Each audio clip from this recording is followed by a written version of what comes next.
Naquela manhã chuvosa de outono em Lisboa, quando Pedro verificou o seu telemóvel à espera de reações à carta que tinha publicado na noite anterior, o seu coração parou.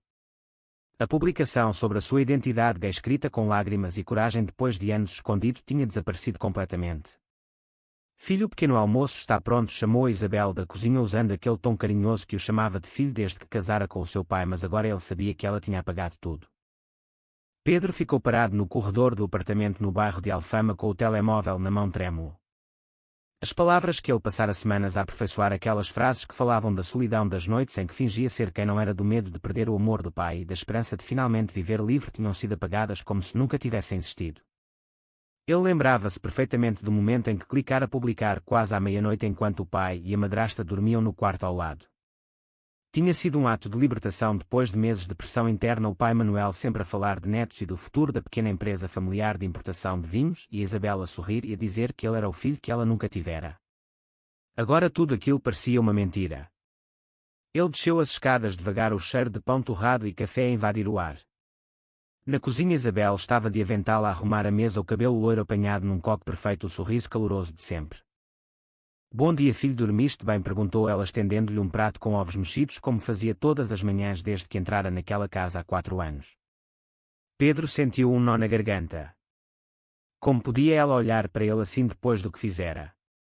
Ele sentou-se em silêncio, o pai Manuel já à mesa com o jornal aberto, falando do trânsito na Avenida da Liberdade e de como o negócio estava a sofrer com a concorrência. Isabel serviu o café e tocou-lhe no ombro com carinho. Tu estás tão pálido, filho, estás doente. Pedro não aguentou mais. A carta que eu publiquei ontem à noite desapareceu, disse ele em voz baixa, olhando diretamente para ela. Alguém a apagou do meu perfil. O silêncio caiu pesado. Manuel ergueu os olhos do jornal. Que carta? Pedro engoliu em seco. A carta onde eu explicava que sou gay, pai. Queria que toda a gente soubesse para parar de esconder. Manuel ficou branco como a parede. Isabel pousou a cafeteira devagar, os olhos arregalados de surpresa fingida ou verdadeira. Meu Deus, Pedro, como assim apagada? Eu nem sabia que tinhas escrito isso. Ela aproximou-se e abraçou-o como uma mãe faria. Filho, tu sabes que te apoiamos, mas talvez seja melhor falarmos primeiro em família antes de contar ao mundo. Pedro afastou-se ligeiramente, o coração acelerado. Alguém com acesso à minha conta apagou. Tu tens a password do Wi-Fi e do computador da sala. Isabel piscou os olhos magoada. Estás a acusar-me? Eu só quero o teu bem. O pai interveio, a voz rouca. Pedro, isso é sério. A empresa depende da imagem. Clientes antigos, famílias tradicionais. Não podes simplesmente atirar isso para as redes. Pedro sentiu o chão fugir-lhe debaixo dos pés. Aquela carta não era um capricho, era o resultado de anos de luta interna, das noites em que chorava sozinho no quarto depois de fingir interesse por raparigas nas festas de família, dos olhares de pena dos primos quando ele dizia que ainda não tinha namorada. Ele levantou-se da mesa. Vou reescrever e publicar de novo. Não vou viver mais escondido. Isabel tentou segurar-lhe o braço. Filho, pensa bem. Teu pai tem problemas de coração. Um choque destes. Pedro saiu de casa batendo a porta, o ar frio de Lisboa a bater-lhe no rosto. Caminhou até ao mirador da Senhora do Monte, a cidade espalhada lá embaixo, o Tejo cinzento sob a chuva fina. Sentou-se num banco molhado e ligou a Rafael. O namorado atendeu ao segundo toque, a voz calma e firme. O que aconteceu, amor? Pedro contou tudo, a voz a tremer. A Isabel apagou a carta. Ela chama-me filho todos os dias, mas faz isto. Rafael suspirou. Vem ter comigo ao café no Chiado. Precisamos de falar cara a cara. Pedro concordou e caminhou devagar, pensando no preço que pagaria. Se publicasse de novo, o pai podia cortar o apoio financeiro à universidade, o apartamento. Se calasse a boca, continuaria a morrer por dentro. No café, Rafael esperava-o com 2 cafés quentes. Abraçou-o forte sem se importar com os olhares dos outros clientes. Tu tens direito a ser quem és, disse Rafael. Eu estou aqui. Mas Pedro sabia que a decisão não era simples. Horas depois voltou para casa determinado. Isabel estava na sala a dobrar roupa, o sorriso de volta. Filho, eu pensei no que disseste. Talvez tenha sido um erro técnico. Vamos esquecer isto. Pedro olhou para ela e sentiu o primeiro rasgo profundo de desconfiança. Não, Isabel. Eu vou publicar outra vez. Esta noite. Ela baixou os olhos, mas Pedro viu o lampejo de algo escuro no seu olhar. A noite caiu e Pedro reescreveu a carta, as mãos a tremer.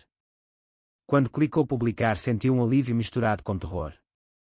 O que viria a seguir ninguém sabia. As reações começaram a chegar poucas horas depois da nova publicação. Pedro estava no quarto a estudar para um exame de comunicação social quando o telemóvel vibrou sem parar. Mensagens de apoio de colegas da universidade, de amigos distantes e até de um primo que dizia orgulho em ti, primo. Mas também vieram as outras. O tio Alberto a ligar furioso: como te atreves a envergonhar a família? Uma tia a mandar mensagem dizendo que era pecado e que o pai devia interná-lo. Pedro leu tudo, o peito apertado. O pai Manuel entrou no quarto sem bater a cara vermelha. Desliga isso agora. A empresa está a receber chamadas de clientes a cancelar encomendas. Um fornecedor antigo disse que não quer associar o nome dele a isto. Pedro levantou-se. Pai, eu não escolhi ser assim. Eu nasci assim. Manuel sentou-se na cama, as mãos a tremer. Tu não percebes. Eu construí tudo isto para ti e para os teus futuros filhos. Isabel apareceu à porta, os olhos úmidos. Filho, por favor. Eu apaguei a primeira porque te amo como um filho verdadeiro. Não queria que sofresses. Pensei que eras novo, que ias mudar. Pedro sentiu uma raiva misturada com dor. Mudar. Como se fosse uma fase. Isabel aproximou-se e tentou tocar-lhe no ombro. Eu cresci numa família onde isto era escondido. O teu pai também. Nós queremos proteger-te da crueldade do mundo. Pedro afastou-se. O mundo mudou, Isabel. Em Lisboa há desfiles orgulho todos os anos. Mas em casa continua o mesmo. O pai levantou-se. Se publicaste, vais arrepender-te. Amanhã temos jantar com os sócios. Tu vais lá estar e vais pedir desculpa. Dizer que foi um erro. Pedro sentiu o mundo girar. Não. Eu não vou mentir mais. Isabel chorou. Filho, tu estás a destruir a família. Pedro saiu do quarto e foi para a rua. Encontrou-se com Rafael num bar discreto perto da Praça do Comércio. Contou tudo, o apoio de Rafael era o único farol. Mas Rafael também tinha dúvidas. Amor, talvez devas dar tempo ao teu pai. Pedro abanou a cabeça. Tempo. Eu dei 24 anos. Na universidade, no dia seguinte, os colegas dividiam-se. Alguns abraçavam-no, outros evitavam-no. Uma professora chamou ao gabinete. Pedro, isto é corajoso, mas cuidado com as repercussões. A sociedade portuguesa ainda tem bolsões conservadores. Pedro voltou para casa à noite. O jantar com os sócios era inevitável. Isabel tinha preparado a mesa com esmero. Quando os convidados chegaram, ela apresentou-o como meu filho querido, o orgulho da casa. Pedro sentiu o estômago revirar. Durante o jantar, o pai falou de negócios evitando o tema. Mas um sócio mais velho perguntou diretamente. Ouvi dizer que o teu rapaz fez uma declaração pública. Manuel engasgou-se. Isabel interveio rápida. Foi um momento de confusão. O Pedro é jovem. Pedro não aguentou. Não foi confusão. Eu sou gay e estou orgulhoso.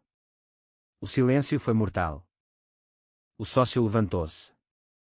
Lamento, mas cancelo a parceria. Manuel explodiu depois de os convidados saírem. Vês o que fizeste? Isabel chorava no canto. Filho, eu tentei avisar. Pedro subiu para o quarto, o peito a doer. Tinha perdido o apoio financeiro parcial, o pai cortara a mesada. Mas ganhara algo mais importante, a voz própria. No dia seguinte, uma mensagem de Isabel no telemóvel. Filho, eu apaguei porque te amo. Perdoa-me. Pedro não respondeu. A desconfiança crescia como uma ferida aberta. A semana seguinte foi um inferno de confrontos. Pedro acordava com chamadas anónimas a insultá-lo. Nas redes sociais, os comentários negativos multiplicavam-se, alguns conhecidos da família a partilhar posts contra a homossexualidade. Na universidade, um grupo de estudantes conservadores organizou um abaixo-assinado pedindo que ele fosse afastado de um projeto em grupo. Rafael estava ao seu lado todos os dias, mas Pedro via o cansaço nos olhos dele. Uma noite no apartamento de Rafael em Santos, Pedro desabafou. Eu pago o preço, mas vale a pena. Rafael abraçou-o. Mas e a tua família? O teu pai teve um aviso médico ontem. Pressão alta. Isabel ligou-me a dizer que é por tua causa. Pedro sentiu o golpe. Culpa. Sempre a culpa. No dia seguinte foi a casa. O pai estava na sala pálido. Isabel ao lado dele como uma enfermeira devota. Filho, senta-te. Manuel falou devagar. Eu não te rejeito. Mas peço-te que retires a publicação. Por mim. Por nós. Isabel acrescentou. Eu apaguei porque vi o teu pai sofrer com coisas parecidas na juventude. A família dele quase se desfez. Pedro olhou para ela. Mentira. Tu apagas porque tens medo do que os vizinhos dizem. Porque queres manter a imagem perfeita de família unida. Isabel baixou a cabeça, lágrimas verdadeiras ou não. Eu chamo-te filho todos os dias porque te considero meu. Mas se continuares assim vais perder tudo. Pedro sentiu o conflito interno rasgar-lhe o peito. Parte dele queria ceder para ver o pai sorrir, outra parte gritava que ceder era trair-se a si mesmo. Saiu de casa e caminhou até ao terreiro do Paço, o rio Tejo a refletir as luzes. Telefonou à irmã mais velha que vivia no Porto. Ela ouviu e disse: Pedro, tu tens razão, mas o pai é velho. Escolhe com cuidado. A escolha pesava. Dias depois veio a traição maior. Um primo publicou uma foto antiga de Pedro com Rafael beijando-se num passeio em Sintra. A legenda dizia vergonha na família. A foto viralizou. O pai ligou furioso. Isabel mandou mensagem. Filho, eu avisei. Agora toda a gente sabe. Pedro confrontou-a ao telefone. Foste tu que deste a foto ao primo. Isabel negou, mas a voz tremia. Eu só quero o melhor. Pedro desligou. No café com Rafael contou tudo. Eu estou a perder a família. Rafael segurou-lhe a mão. Mas estás a ganhar-te a ti. A tensão no relacionamento surgiu. Rafael queria que Pedro se mudasse para a casa dele, mas Pedro hesitava. Não quero depender de ninguém. A pressão social aumentava. No trabalho de part-time num café no bairro Alto, o patrão pediu-lhe para não falar do tema com clientes. Pedro sentiu-se pequeno. Uma noite sozinho no quarto relembrou todas as vezes que Isabel o chamara de filho, os abraços, os conselhos. Seria possível que ela agisse por amor distorcido? Ou era puro egoísmo? O conflito moral consumia-o. Ele tinha de escolher entre paz familiar e verdade pessoal. O preço de cada escolha era alto. O ponto baixo chegou num domingo de chuva forte. Pedro recebeu uma carta do pai pelo correio. Dentro uma nota curta. Se não retirares a publicação e não pedires desculpa publicamente, eu corto todo o apoio. A empresa vai mal por tua causa. Isabel acrescentou um bilhete. Filho, perdoa-nos. Nós amamos-te. Pedro chorou sozinho no quarto do apartamento que talvez perdesse em breve. Rafael veio visitá-lo e viu o estado dele. Amor, tu estás a destruir-te. Vamos viver juntos. Eu ajudo. Pedro recusou no início. Não quero ser um peso. Mas a solidão pesava. Na universidade o projeto em grupo foi cancelado por causa da controvérsia. Colegas sussurravam. Ele caminhou até ao Mirador da Graça e sentou-se a olhar a cidade. Pensou em todos os momentos de felicidade escondida com Rafael nos passeios secretos em Cascais, nas noites de conversa profunda. O amor era real, mas o custo da verdade era maior do que imaginara. Isabel ligou. Filho, vem jantar. Teu pai está mal. Pedro foi. A mesa estava posta com os pratos favoritos dele. Manuel estava mais magro. Durante o jantar Isabel falou de reconciliação. Se voltares atrás tudo fica bem. Pedro sentiu a tentação. Uma vida calma, aceitação fingida. Mas depois olhou para o pai e viu o medo nos olhos dele, não de o perder mas de mudar. Levantou-se. Não posso. Eu sou gay e não vou pedir desculpa por isso. Manuel levantou-se também a voz fraca. Então sai desta casa. Isabel chorou. Filho, não faças isto. Pedro pegou no casaco e saiu. Na rua a chuva molhava-lhe o rosto misturando-se com lágrimas. Foi para a casa de Rafael. Lá desabafou tudo o cansaço, a dor, a dúvida. Rafael ouviu e disse: Tu fizeste a escolha certa, mas dói. Pedro acordou no dia seguinte com uma mensagem de um amigo da família. A Isabel anda a dizer que tu estás confuso, que ela tenta ajudar. Mais manipulação. Pedro confrontou-a por mensagem. Para te falar de mim. Isabel respondeu: Eu só protejo a família. Tu vais arrepender-te. O conflito interno de Pedro atingiu o pico. Teria ele o direito de destruir o equilíbrio familiar por causa da sua verdade? Ou a família tinha o dever de o aceitar? Ele passou dias em silêncio pensando nas escolhas passadas, as vezes que se calara nas festas as mentiras para manter a paz. Agora pagava o preço total. Rafael propôs uma viagem curta a Sintra para clarear a mente. Lá no meio das montanhas Pedro sentiu um vislumbre de clareza. A verdade não destrói. Escondê-la sim. O confronto final aconteceu numa reunião familiar convocada por Manuel. Todos os tios primos e até a avó de Setúbal vieram ao apartamento em Alfama. A sala estava cheia de rostos sérios. Isabel sentou-se ao lado do pai como aliada. Manuel falou primeiro. Pedro, nós amamos-te, mas isto não pode continuar. Retira a publicação e nós apoiamos-te em tudo. Os tios concordaram murmurando sobre tradição e valores portugueses. Pedro olhou para todos. Eu amo-vos também. Mas esconder-me é mentir-vos e mentir-me a mim. Isabel interveio a voz suave. Filho, eu apaguei aquela carta porque vi o sofrimento que ia causar. Eu cresci assim. Pensei que te protegia. Pedro olhou diretamente para ela. Proteção ou controlo? Tu chamas-me filho, mas tratas-me como um segredo a esconder. O silêncio foi pesado. Um primo levantou-se. Isto é pecado. Pedro respondeu calmo. O pecado é rejeitar o próprio sangue por causa de quem ama. Manuel teve um ataque de tosse. Isabel correu para ele.